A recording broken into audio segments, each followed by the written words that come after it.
Hello students. Hindi व्याकरण में आज हम जिस पार्ट की बात करने जा रहे हैं वो बहुत ही महत्वपूर्ण भाग है, वाक्य रचना। पहले हम वाक्य रचना के बारे में पढ़ेंगे, फिर अगले पार्ट में हम वाक्य के भेदों के बारे में पढ़ेंगे। तो पहले अपने देखते हैं वाक्य रचना। वाक्य क्या होता है? तो अगर इसकी परिभाषा की अपने बात करें तो पहले अपने इसकी परिभाषा को समझते हैं।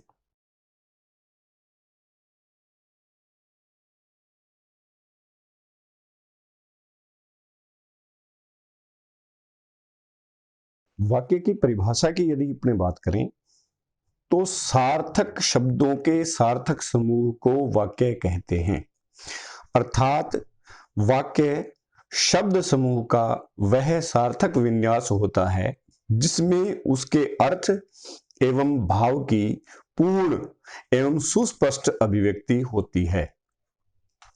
तो इस प्रकार से परिभाषा को समझने के बाद वाक्य की कुछ विशेषताएं हुआ करती हैं, तो हम उन पर बात करेंगे। वाक्य की विशेषताएं क्या हैं? तो अपने देखते हैं वाक्य की विशेषताएं।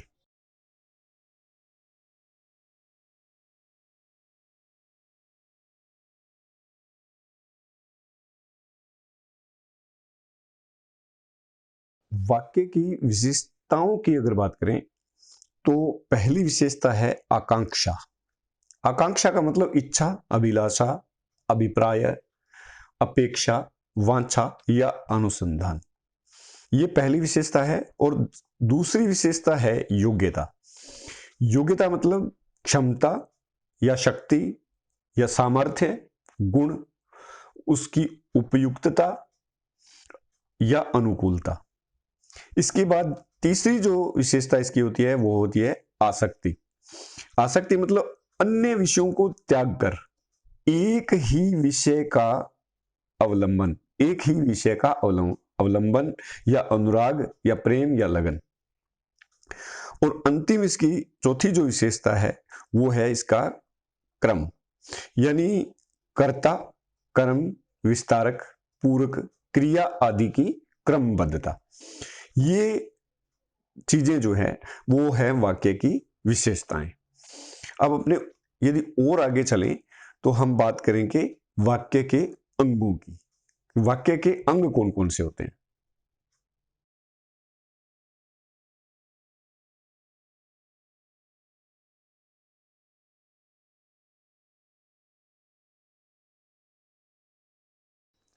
अब यहां हम देख सकते हैं कि वाक्य के दो अंग होते हैं। वाक्य के अंगों के बारे में यदि बात करें अपने, तो इसके दो अंग होते हैं, पहला और दूसरा। पहला इसका अंग जो है वो होता है उद्देश्य, और दूसरा अंग होता है विधेय। उद्देश्य वह चीज है कि जो विशेष्य है वाक्य का, या जो संज्ञा या सर्वनाम है जिसके बारे में कोई बात कही गई है, वो जो चीज है वो वाक्य का उद्देश्य कहलाता है। पहला भाग होता है वाक्य का वो। उसमें यानी कि वाक्य का इष्ट या तात्पर्य या मंशा या लक्ष्य, ये सारी चीजें इसमें शामिल होती हैं। यानी कि मूल रूप से अगर बात करें तो जो विशेष्य है, जो संज्ञा या सर्वनाम है जिसके बारे में बात की गई है, वो भाग जो है वाक्य का उद्देश्य कहलाता है। दूसरा जो भाग हमारा है विधेय, यह होता है कि वाक्य का वह भाग जिसमें कर्ता के विषय में जो भी बात कही गई हो, जो विधान किया गया हो, जिस कर्तव्य का निर्वहन किया गया हो, या जो नियम विधि द्वारा जानने योग्य उसमें जो बात रखी गई हो, वो पूरा का पूरा हिस्सा जो है विधेय कहलाता है। इसको अगर और आगे अपने समझें अच्छे से तो इसमें अपने इसको इस प्रकार से समझ सकते हैं।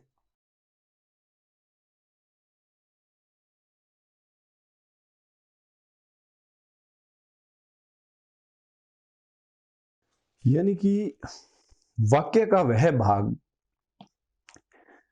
जिसमें जिसके संबंध में कुछ कहा जाता है, अर्थात कर्ता या कर्ता सहित उसका विस्तारक, यानी कि कर्ता सहित जो विस्तारक होता है वो कहलाता है विशेष्य। ये जो भाग है ये वाक्य का उद्देश्य कहलाता है। ये मतलब इस तरह से हम समझ सकते हैं। आगे हम इसको उदाहरण और देखेंगे, उदाहरण में और ज्यादा बात अच्छे से समझ में आती है, लेकिन अभी पहले हम इसका दूसरा भाग देख लेते हैं, विधेय किसे कहेंगे।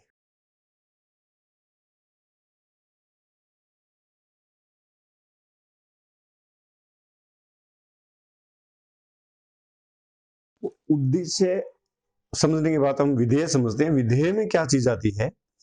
वाक्य का वह भाग, वाक्य का वह भाग जिसमें कर्म और कर्म का विस्तारक, क्रिया और क्रिया का विस्तारक, पूरक और पूरक का विस्तारक आदि का विधान किया गया हो, वो जो पूरा का पूरा हिस्सा होता है वो कहलाता है वाक्य का विधेय। अब हम यहां एक वाक्य लिखते हैं और उस वाक्य में हम देखते हैं कि उसका कौन सा भाग उद्देश्य है और कौन सा भाग उसका विधेय है।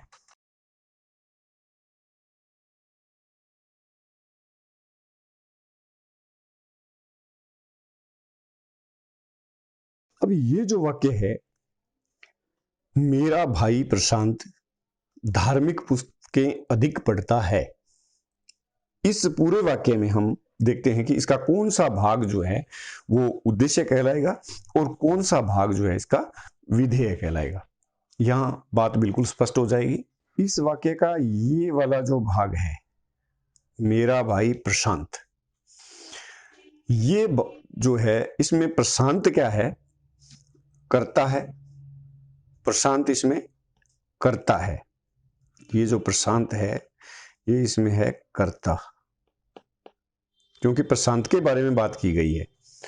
और इसका जो ये वाला हिस्सा है मेरा भाई, यानी ये वाला जो हिस्सा है इसका, ये हिस्सा है कर्ता का विस्तार, यानी ये है कर्ता का विस्तार। इसे कर्ता का विस्तार कहते हैं, ये वाला जो हिस्सा है, ठीक है। और ये वाला जो है कर्ता है। अब वाक्य में जो कर्ता होता है और उसका जो विस्तार होता है उसको विशेषण के परिप्रेक्ष्य में, विशेषण के परिप्रेक्ष्य में उसको विशेष्य बोलते हैं, ठीक है। तो अभी क्या होगा कि ये जो पूरा का पूरा इसका हिस्सा है मेरा भाई प्रशांत, ये वाला हिस्सा इसका आ जाएगा आपका, ये पूरा का पूरा हिस्सा जो है इसको हम कह देंगे उद्देश्य, इसको हम कह देंगे उद्देश्य। ये हिस्सा इसका उद्देश्य कहलाएगा। अभी जो दूसरा हिस्सा हमारा है, यहां क्या क्या चीजें हैं हम देखते हैं। दूसरे हिस्से में, दूसरे हिस्से में देखिए, एक चीज है धार्मिक, दूसरी चीज है पुस्तकें, और तीसरी चीज है अधिक, और चौथी चीज है पढ़ता। ये चार चीजें यहां शामिल है इसमें। अब इन चार चीजों को अगर हम समझें तो ये जो धार्मिक है, ये धार्मिक जो है शब्द, ये है कर्म का विस्तारक, यानी कि विशेषण है। कर्म का विस्तारक कहेंगे इसे। पुस्तकें शब्द जो है ये हमारा आ जाएगा कर्म, यानी कि कर्म कारक की बात हो रही है यहां। और तीसरी जो चीज है अधिक, ये हमारा है क्रिया का विस्तारक। और अंतिम जो चीज है वो हमारे पास है क्रिया। पढ़ता जो शब्द है वो है क्रिया शब्द। अब ये जो सारा मामला हमारा है, इतना यहां से लेकर के और यहां तक का जो ये वाक्य का हिस्सा है, ये वाला, ये हमारा कहलाएगा विधेय, ये वाला हिस्सा कहलाएगा विधेय। क्योंकि इसमें देखिए कि प्रशांत है, उसके बारे में कर्म, कर्म के विस्तार, क्रिया, क्रिया का विस्तार आदि सब का विधान इसमें किया गया है पूरे वाक्य में। तो यहां बिल्कुल हम अच्छे से समझ सकते हैं कि मेरा भाई प्रशांत, यहां तक का जो हिस्सा है वो कहलाएगा उद्देश्य और धार्मिक पुस्तकें अधिक पढ़ता है। ये बाकी का सारा हिस्सा जो है वो कहलाएगा विधेय। तो इस प्रकार से हमने अच्छे से समझ लिया है कि वाक्य के जो दो अंग हैं, उद्देश्य और विधेय, वो किस प्रकार से हम जो है समझ सकते हैं, किस तरह से उसको हम विभाजित कर सकते हैं, अलग अलग कर सकते हैं। शेष यदि थोड़ा और हम इसके बारे में डिटेल जानना चाहें तो हम देख सकते हैं कि इसके बारे में जो ध्यान रखने वाली बातें हैं, ध्यान रखने योग्य जो बिंदु है, वो थोड़ा हम एक बार और डिस्कस कर सकते हैं कि ध्यान रखने योग्य जो वाक्य रचना में ध्यान रखने योग्य जो बिंदु है वो कौन कौन से हैं। ध्यान रखने योग्य बिंदु,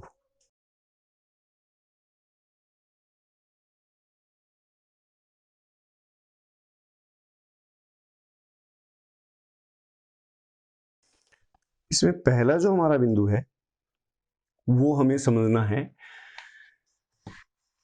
कि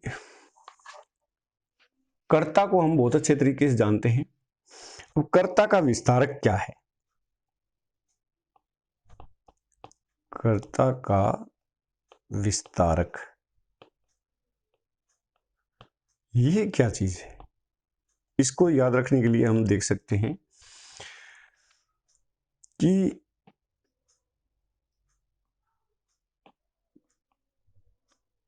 कर्ता से संबंधित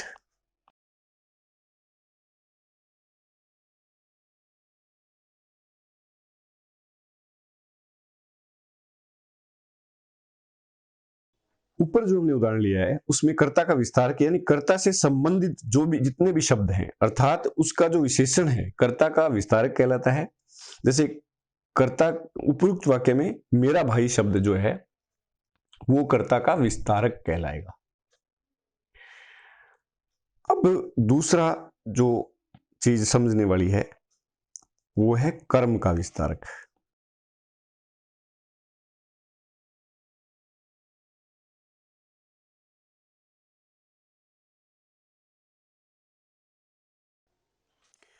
अब कर्म के विस्तारक में यदि बात करें तो वाक्य में कर्म कारक की विशेषता प्रकट करने वाले जो भी शब्द होते हैं वो कर्म का विस्तारक कहलाते हैं। जैसे उपयुक्त वाक्य में धार्मिक पुस्तकें, ये धार्मिक पुस्तकें जो शब्द है वो कर्म कारक का विस्तारक हैं। अब तीसरी जो चीज इसमें समझने वाली है वो चीज है, तीसरी चीज है क्रिया का विस्तारक।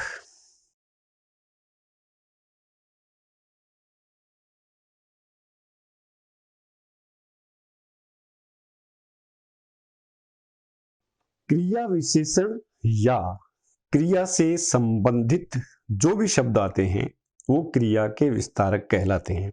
जैसे उपर्युक्त वाक्य में अधिक शब्द है, ये जो है क्रिया का विस्तारक कहलाएगा। और अगर चौथी चीज हम समझें तो वो क्या है, वो है पूरक।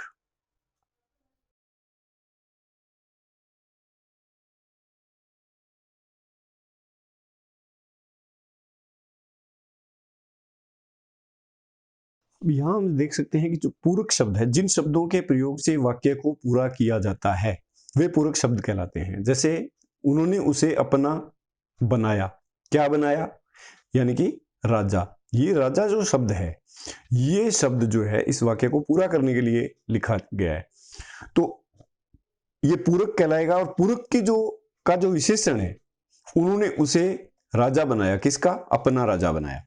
ये अपना शब्द जो है ये यहां कहलाएगा पूरक का विस्तारक। तो अब ये वाक्य रचना जो है उसको बहुत अच्छे तरीके से यहाँ एक्सप्लेन करने की कोशिश की गई है। आशा है कि ये आपको पूरी तरह से समझ में आ गया होगा। इसको यदि आप 1 से 2 बार इस वीडियो को देखेंगे तो इस वाक्य रचना को आप बहुत अच्छे तरीके से समझ पाएंगे। इसके बाद आते हैं वाक्य के भेद, जो हम इसके अगले भाग में पढ़ेंगे, अगले वीडियो में।